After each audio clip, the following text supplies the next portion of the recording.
Hi, this is Matt Miller from Ditch That Textbook, and today we're going to be talking to Rebecca Vieyra, and we met at the Google Teacher Academy in Austin, Texas. And Rebecca, can you tell them just a little bit about yourself? Yeah, sure. So I've been teaching high school physics for the past 7 years. This year I'm on professional leave as an Albert Einstein Fellow in Washington, D.C., but my passion's teaching physics. Wonderful. And what is it? Just sort of briefly, what is it that you're doing as this as an Albert Einstein Fellow? I'm not Sure. familiar with that. Yeah, so basically they select about 20 teachers from around the nation to give us experience like with federal agencies on Capitol Hill. So I'm one of two fellows placed at NASA. I'm with NASA Aeronautics, which is airplanes, not spacecraft. And the rest of them are at NOAA, NSF, and like I said, on Capitol Hill, a variety of different agencies. So yeah, it's just a great opportunity to, I guess, influence education at the national level a little bit, and for us to learn about, how that sort of trickles down to us in the classroom. Wow. I bet probably when you found out that you were accepted for this, there was probably some screaming or happy dances or something. Yeah, there was, but there was also, I think, more than anything, well, we had to pack up the whole house and, move the whole family. So yeah, yeah. Wow. And then just real quick, what are some of like the day-to-day things you do? And I'm sorry, this is just my own fascination with this. What are some of the day-to-day things that you do? Yeah, so well, my big thing is there's a lot of NASA materials for middle school teachers, but there's not very much at all for high school, especially for like physics content. There's a lot of earth and space science kinds of things. So I'm working on an aeronautics curriculum with the American Association of Physics Teachers and using things that NASA's doing in terms of fundamental research and bringing that to the high school classroom. But I do a whole bunch of other things, from international collaboration of undergraduate and graduate students to, just, some of the more mundane things, paperwork and all that kind of stuff. Wow, that's cool. And are some of these materials like publicly available out on the web? They will be. They will be. Okay. Yeah, normally federal agencies, they keep a tight rein on things until, they've been well reviewed because it's reflective of them. So, yeah. Right. It's in progress. Okay, very Yeah, good. thanks for All right. asking. Yeah, absolutely. Well, I'll have to find out about that whenever you get done with it, and I'll do my part in public relations for you. So. Thanks. All right, great. So, you and your husband are connected into these mobile apps that use sensors that are already in mobile devices, right? Right. I am totally and utterly fascinated by this, and Yeah. I think I would imagine I'm probably in the majority of people that didn't even realize that most of these sensors existed in mobile devices. Right. Well, most of them don't. I mean, most of them don't get used, or they are, they're used in such a way that it's not like you're getting the raw data. So like whenever you have your phone and you turn your phone and the screen automatically knows which way you're looking at it, that's using the accelerometer right there. If you have a case that you close, on your phone and your phone knows that it needs to go to sleep, that's probably because of the magnetometer. And then a lot of phones have got a light sensor as well, so they can find out, how to adapt their camera to the surrounding settings. So there's a lot of things that we just don't think about and we sort of take for granted. But I think what we're really fascinated by is that you can take that data and do a lot of things. And I look at it from the science lens, how can I collect data from a scientific perspective? But there's a lot of stuff that you can do, a lot of really cool things. Wow, that's cool. So real quick before we dive into that, because my guess is if anybody's watching this, that's probably the good stuff that they're in this for. But before we get into that, I want to hear a little bit about just how you guys got into this and sort of the evolution of it. Sure. So I'm trying to think back. So my husband, he was working for Motorola at the time, and he ended up, once we had our daughter, basically, he started working from home, and he started to have a little bit more time to be creative. And as that was sort of happening, I'm not sure how it happened with mobile devices. I think I actually first found, maybe it was on an iPhone, an accelerometer app, because I wanted to get my students, when they went to, every year they do a Six Flags thing, which is an amusement park basically, and that's pretty typical for physics classes to go on a field trip. And I've always felt felt like it was sort of inauthentic. There was a lot of playing, and I mean, playing is a good thing, but there wasn't a lot of real physics happening, and even the stuff that was, students were giving me data that was just not realistic. They could have just come up with it, and so I wanted some real evidence that kids were collecting actual data. And so I said to my husband, you know, we need an app that's a little bit more user-friendly, that's really good, you know, that's for students, that you can export so that you can analyze it later. And so that's sort of how that started. So he started off with building an accelerometer app, specifically for that, because I wanted kids to be able to draw force diagrams and to know pretty concretely this is how long the force how long a force should be in comparison to the weight, for example. This is why I'm sensing the sensation that I'm feeling. So I just wanted to make it more authentic. Okay. Wow. And then so these apps came together, and I know you mentioned a couple of the different kinds of sensors that it uses. You mentioned the accelerometer and the magnet. I don't think I magnetometer. Right. Thank you. That's the one. And the light sensor. And maybe you can tell me. Maybe go down a couple of the other ones, just so we have an idea. That was one of the things that amazed me, was all these different things that your phone can do. Okay, so yeah, so like I've got a Galaxy Note 4, and already it's got like some new things on it which are ridiculous and awesome. There's a UV sensor on here, and we haven't even created apps for this stuff, but there's a UV sensor on here so that you can see how much UV light there is. I believe you can also place your finger and get your oxygen levels in your blood somehow. Wow, that's amazing. So, I mean, there are apps out, you know, for those kinds of things. The question is, how do you make that? How do you translate that information into usable data, as you know, for students? But let's see. I don't think mine has a hygrometer, but a lot of phones do. They can sense how much relative humidity is in the air. Most phones will have a barometer, so that you can take a look at, you know, changing pressures. You can estimate heights and things like that based upon that. Or I take it on the airplane and I watch the pressure decrease as we go up. Let's see, they've got sound intensity meters. For the light sensor, they've got just simple light sensor, you know, overall light sensors, but then it's also got RGB, where it can actually find out what percentage of the light coming into it is red, blue, and green. And I've known science teachers to do things like to have their students take photographs of forests, and then you can actually take a look at how quickly the leaves change color, if that makes sense. Then you can even plot from year to year to year, or from day to day to day, you know, how much the leaves are changing. So let's see, what else is there? I think I hit on most of them. Lights and yeah, I think I did. But I mean, I've heard about, there are other things that you can do too. Using the camera, you can do things like radiation sensors. Believe it or not, you can actually see the ionization patterns with the camera lens. We haven't worked with that yet, but I mean, it's crazy the amount of stuff that you can do with your phone. Absolutely crazy. Oh, the other ones I forgot to mention, angle. So you can get two things. You can get gyroscope, which is how quickly it changes direction as it rotates, and then you can also, of course, get the angle. So cool. Wow. Okay, very good.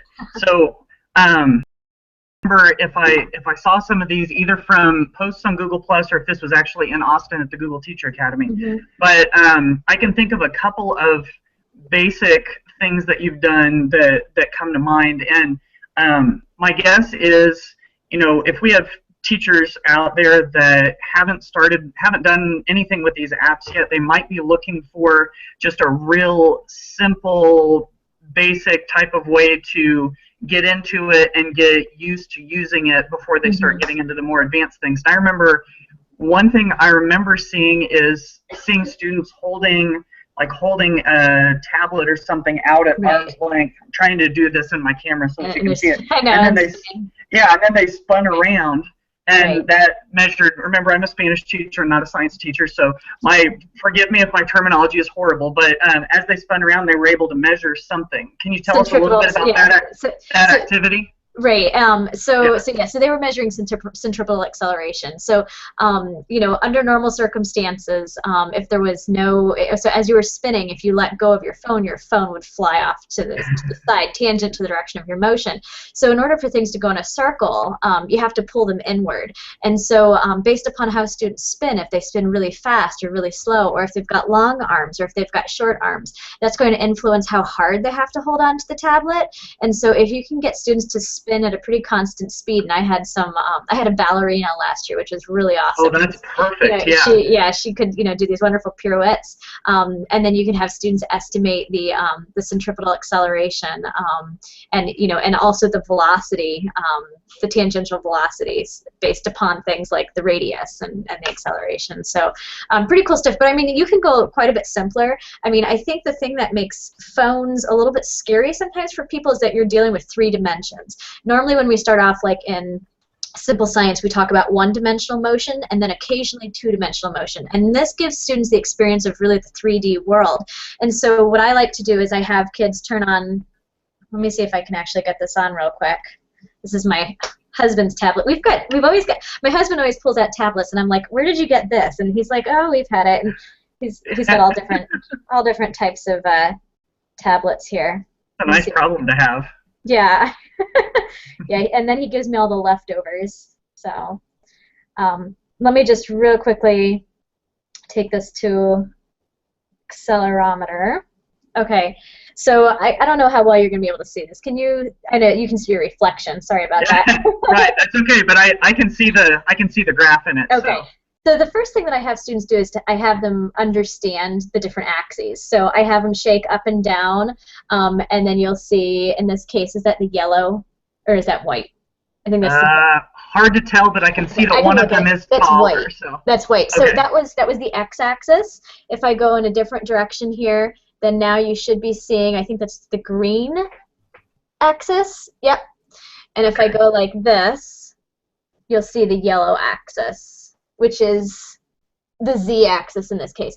So in any case, what I'm trying to say is students have a hard time understanding or visualizing those 3 dimensions, and so by shaking it, they can basically can understand that this is measuring in 3 different dimensions. Once they understand that, I have kids jump and things like that, and we actually can take a look at the forces with which they jump off the ground, the forces that they experience while they're in the air, and then the force that they experience when they land. So that's the first experience that I give them. And that's sort of because physics we tend to study motion and forces first before anything else. And then we go in the elevator, we go on a field trip inside of the classroom, and nice. We can actually measure how our weight appears to change as we go up and down the elevator. So. Wow. Okay, so once you've had those experiences, once you've shaken your device, or if you jump, or if you go in the elevator, and now you have some data. What are some things that students can do with that data so they get the practice of actually crunching the numbers along with the activity? Sure. So it depends upon how you want to approach it. So let me see if I can go back here. So you could pretty simply just go ahead and take a screenshot. That's option number 1. Option number 2, maybe you need to get a trend line or something like that. You can actually record the data, and then you can stop it, and you can actually name your file, and then you can send it to your drive as a .csv file. And once you've done that, then you can upload it into a Google Sheet, and then it works sort of just like, we would typically use Excel. You can get trend lines, you can display it, with a histogram or something like that, whatever you want it to do. So it depends on what you're looking for. And a lot of times I'll do things like I want students to get averages, things that are simple like that. Sometimes I have students get areas under curves to get integrals, like for force time graphs, to get impulse, momentum, that kind of stuff. Okay, that makes sense. And so let's say they're able to get a basic average in one of these examples. Let's say, for example, in the jumping or the spinning or any of those, what's something that they can tell based off of looking at that data? Does that make sense? Yeah, no, it does. So, let me just go back to let's say we are on a roller coaster. Okay, so you're going to be experiencing a crazy, amount of normal forces coming at you in all directions. So I might have students just focus on one dimension, let's say. And so first of all, they have to identify which line that is, which way is up for them. But then based upon that G-force, let's say, G-force is 1 under normal circumstances for the up-down direction. We're experiencing weight, okay? Gravity is pulling on us, and this is what we normally experience. If you're going upwards, though, at 2 times the rate of acceleration due to gravity, you're going to experience what you call 2g. And that means that your normal force acting on your body to push you up is 2 times as long as the weight. And so students can they can draw a force diagram that shows 2 times longer for normal force than for weight. So based upon the ratios they get from their graph, then they can draw quantitative force diagrams. And then if you were using G-force and not using the accelerometer, you can actually work backwards and find out what your acceleration was, if that makes sense. I think even to my basic Spanish teacher brain, I think that does make sense. And my hope is that anybody who watches this that is a science teacher, that it makes even more sense to them, and this is something useful to them. So, okay, that's great. So that, I think it sounds like we did a pretty good job there of walking all the way through from beginning to end of, how we can use that particular one. I wanted to hear a little bit more about the, let me go back to my notes and make sure I've got this right. On the light sensor, you said how it'll measure the RGB, the quantities of red, green, and blue, and so you can see how quickly the leaves change. Can you kind of walk me through that activity a little bit? Right. So we don't actually have an app yet for that. I mean, there are apps out there that'll do something along those lines. Okay. So yeah, I don't know if you want me to speak to that one specifically. I mean, I can, but yeah. So maybe, I mean, is that okay? Maybe yeah, maybe briefly, yeah. Okay, yeah, so the general idea is that whenever you take a photograph, you're actually able to find out, what % of that photograph is green light, what % of it is blue, what % of it is red. And of course, if the leaves are green, you're probably going to be getting a lot more on the green and the blue end of the spectrum. As it gets, the fall comes, you're going to be getting more of that orange color. So ideally, if you have a landscape and you're able to take a photograph of that, you can actually see how quickly it changes. You could correlate perhaps the percentage of red with the average daily temperature, if that makes sense. Okay, you could have students around the world, or even, along the northern part of the United States, let's say, taking images and then actually quantitatively identifying where at what point the leaves are really changing the most. And of course, you could plot that over the years to find out, is winter coming sooner, so to speak? Is winter coming later? Are we having, earlier frosts or later frosts? And what I'm personally really excited about is I would love to see somebody take a phone and apply it to the bottom of like an RC airplane and actually fly it over crops and things like that. Wow. Do you get what I'm saying? Yeah. And you could even also get the relative humidity, and you could actually compare the relative humidity of the atmosphere with things like how quickly does the corn dry out, because that's sort of important, like for farmers in the Midwest. So there's different things that can be done. Absolutely. I know several of my students and probably a lot of their parents who are in agriculture would like to know those kinds of things. That would be fascinating. Okay. Yeah. Very good. So another one that you explained earlier that caught my attention was using the barometer. And you said something about being in an airplane. I think I remember you talking maybe in your presentation in Austin about coming down off of a ski lift or something like that. Right, yeah. Okay, so what are some applications of using the barometer that you could see in class? Okay, well, yeah, and so the example that I gave was, I took my own personal field trip, I guess, and I went up the Sandia Tramway is what it's called. I think it's the longest tramway in the world, or in North America or something like that. And it's got these 2 places where there are towers, and so as you sort of go up these ropes, you sort of hit a tower, and then you sort of go down, and then you go up, and then slightly go down a little bit once you get to the top. And it's really beautiful because you can see an inversion, basically, of those ropes. So as you go up, your pressure goes down. And so, it's an inverse relationship. And what's really awesome is they give you a brochure telling you exactly how high the top of the towers are and then how high you are at the very top.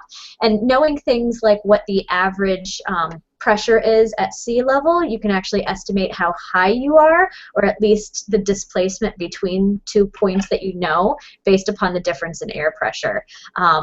But then, you can also look at things too, like how does air pressure change when you have a cold front come in or a warm front, when you have, a thunderstorm, is a higher or lower pressure than you typically experience? Because we tell kids things, in earth science classes, that I think it's, low pressure whenever you have a lot of, storms and things like that. And to have them actually measure it themselves, I think, is way cooler and a lot less expensive than having, a large mercury-filled barometer in your classroom, So, yeah. Wow, a lot less expensive and probably a lot less dangerous too. I can imagine. Yes. Yeah. Yep. Okay, that's great. That is awesome. Let's see. There's another one I wanted to ask you about. You have a way to measure sound intensity, also, right? Mm-hmm. Now I could. I can imagine, noisy class versus quiet class, but that's probably not the best use of it. What are some thoughts there on how you could use that in class?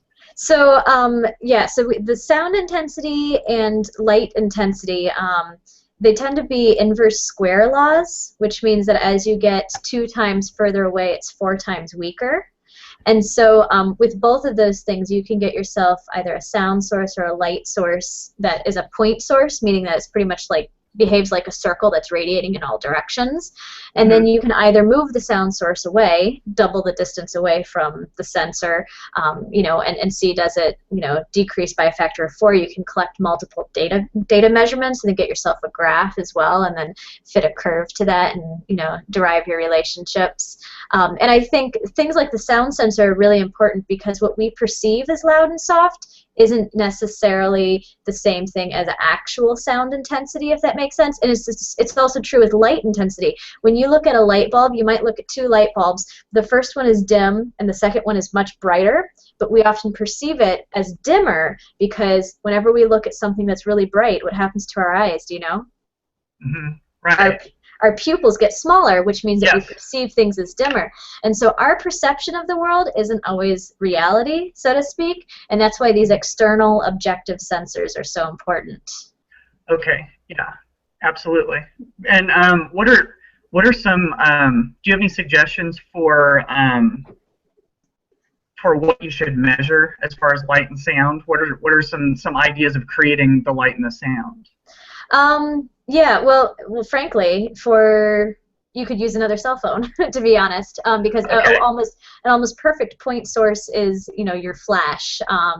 So if you can get your flash light on, otherwise if you've got a little LED light, even the little pointer, what do they call them? The little pocket light bulbs and things like that. Yeah, sure. So that, but then for sound, like I said, you can just, we also have a tone generator app, so we're not all just about sensors, because, whatever we can use in the classroom, basically. Yeah, you can just produce another sound with your other phone, or, gosh, I'm trying to think, just any speaker, especially yeah. And then if you use the tone generator app, there's probably settings on that show the level of that tone, and then if you could measure that with another device, is there something there to the fact that you're kind of proving it? I'm actually not sure about the.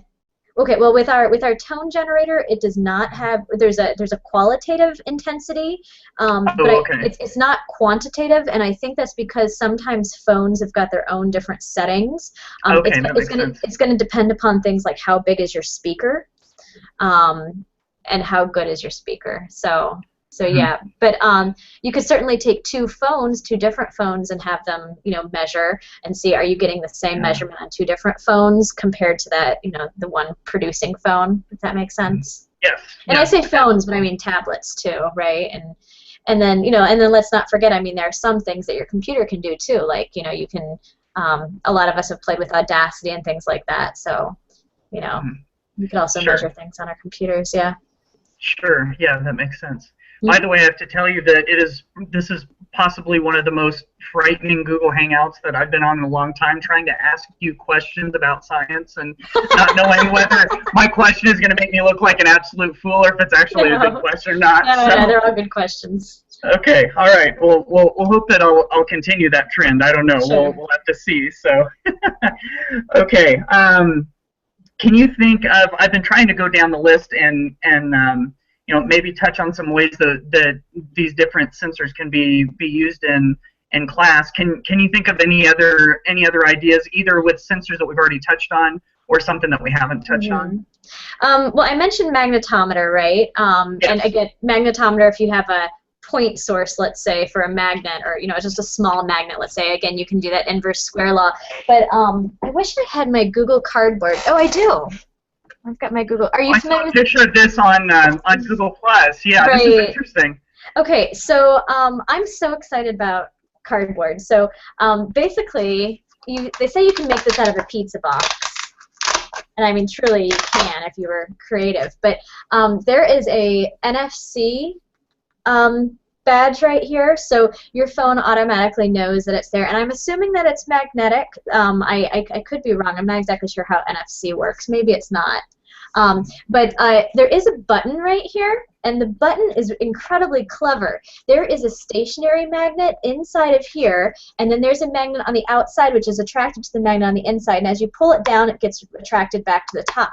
Now, this is the button that you use because you can't touch your phone. When your phone is placed inside of Google Cardboard, and I should tell people, it's an immersive experience, basically. You're looking through these.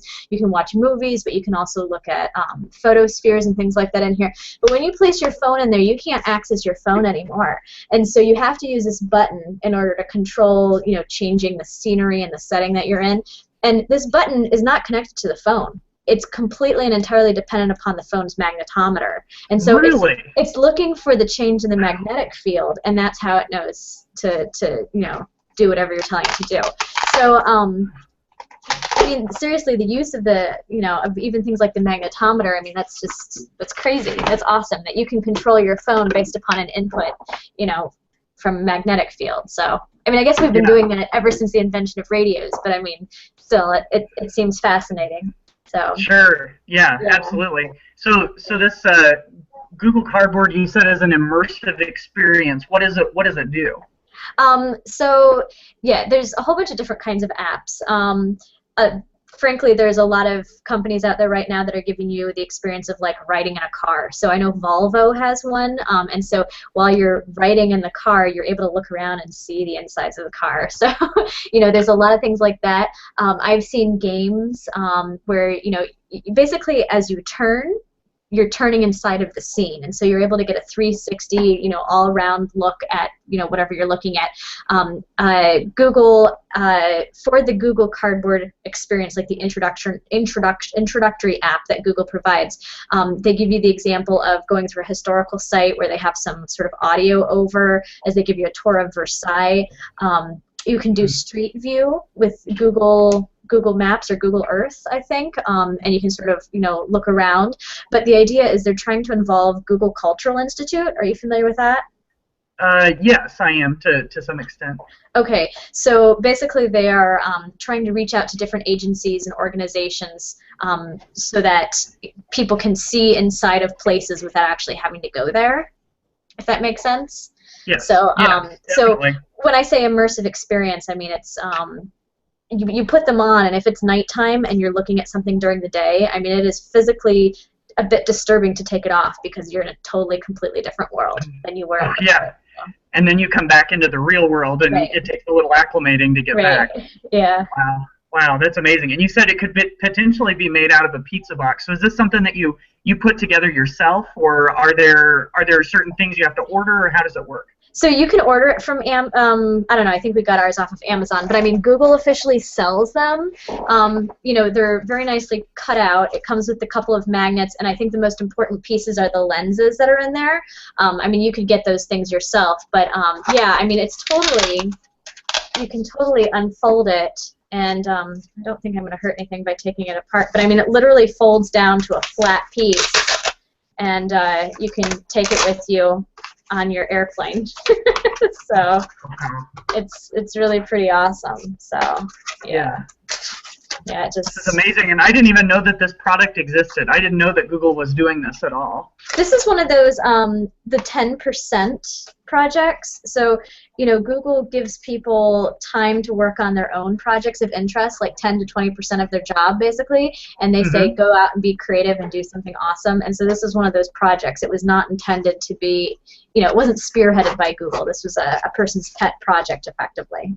So wow, I can't take it apart right now, but I mean, I could if I gave it a little bit of attention. Sure, that's okay. That's okay. That's still amazing. Can you see, just out of your own sort of your own curiosity and your own imagination, what could you see people potentially using this for, either in the classroom or just in general? Oh gosh, I'm trying to think. I mean, really, you can travel the world, and that's the thing. You know, I haven't taught in Chicago City schools proper, but I mean, there are kids who've never gone swimming, for example. They've never been in a swimming pool, and I'm not saying you can give them that experience, but you know, if kids have never been in a swimming pool, maybe they've never been in an airplane. You know. Sure. So to give them the opportunity to look inside of an airplane, to look inside of a cockpit, kids don't get to see that anymore, for sure. But you know, to travel the world, to see great natural sights and man-made sights, I think that's the thing that's probably most exciting to me. I'm trying to think what else.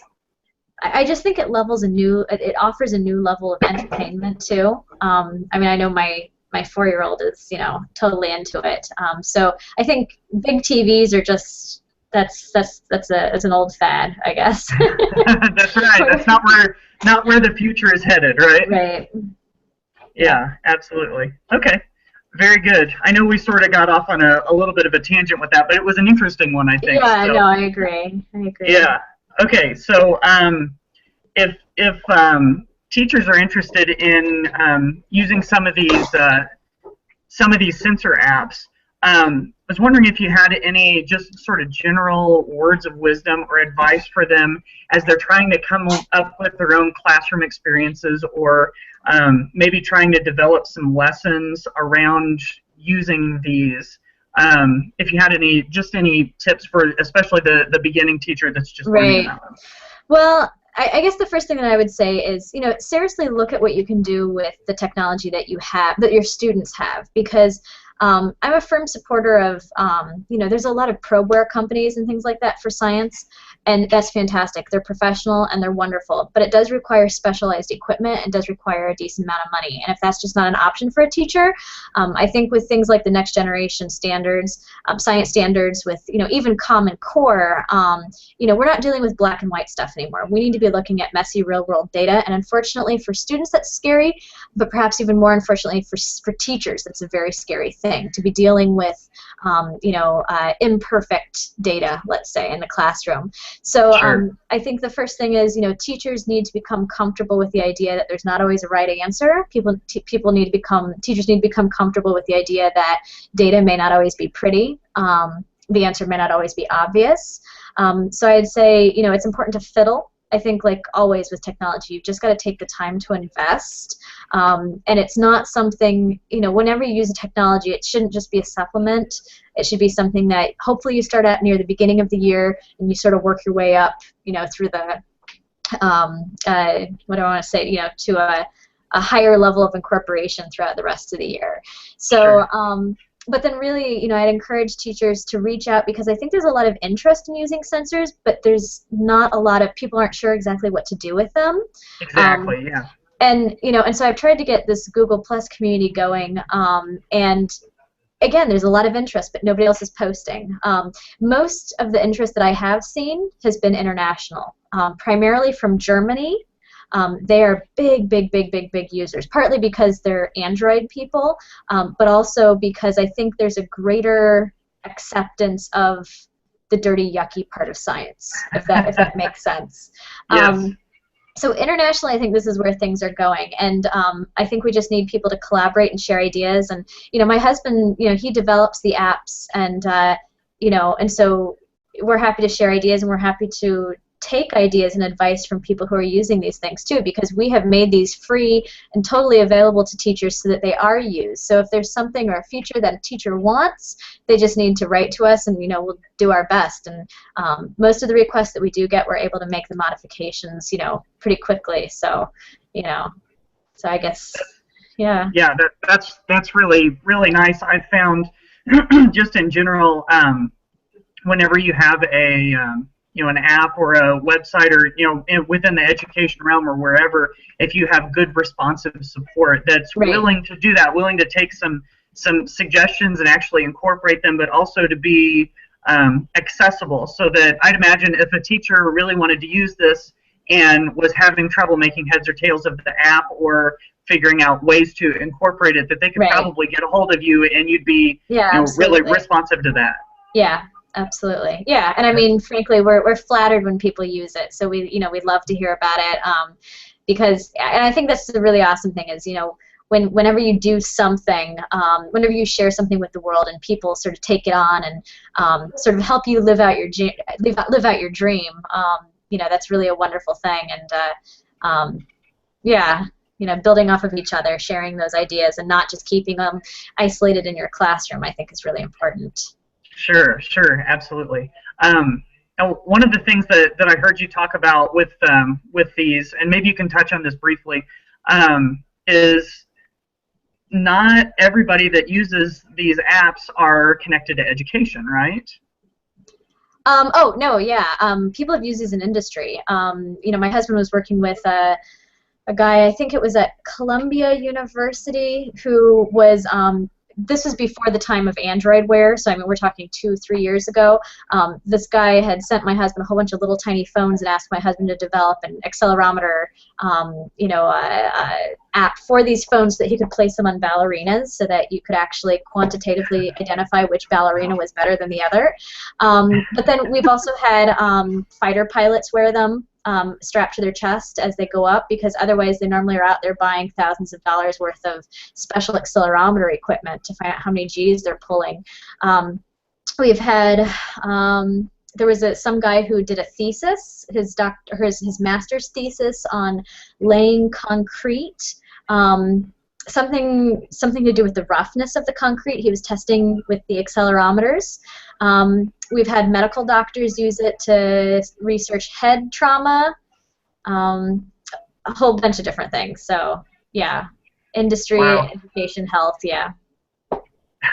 That's great. I always think that's so cool whenever you develop something and then people find other ways to use it. Yeah, that you didn't even imagine, right? No, right, yeah. That's great. Okay, I have one other, I think, quick question for you, and then we'll wrap up. Okay. You mentioned something about the app that creates the tone, right? Right, the tone generator. Are there other apps sort of within this whole suite that you and your husband have developed that that we haven't mentioned that could be used in the classroom? Let me see. Let me pull up Suite real quick, because actually, so we've got 14 different apps. 13 of them are standalone, and the other one is a suite, which has everything inside of it. Perhaps there are some slight modifications, but yeah, there's a couple of things that I haven't mentioned. One of them is a proximeter, and with the proximeter, basically you've got a nearness detector on your phone, so that your phone knows if you've got it near your ear or if you don't. You'll notice how the screen turns on and off. So you can actually swing a pendulum in front of it or roll balls in front of it and actually time, or you can either time it, or you can actually just mark the time, mark the clock time. So you can get things like the period of the pendulum, but you could also find out at what point did this ball roll past my phone. So that's one thing right there. Let's see. There's also a thermometer for the the ambient temperature. And I think the only other one that I didn't mention that we're working on, it's currently in beta in the suite, is the stroboscope.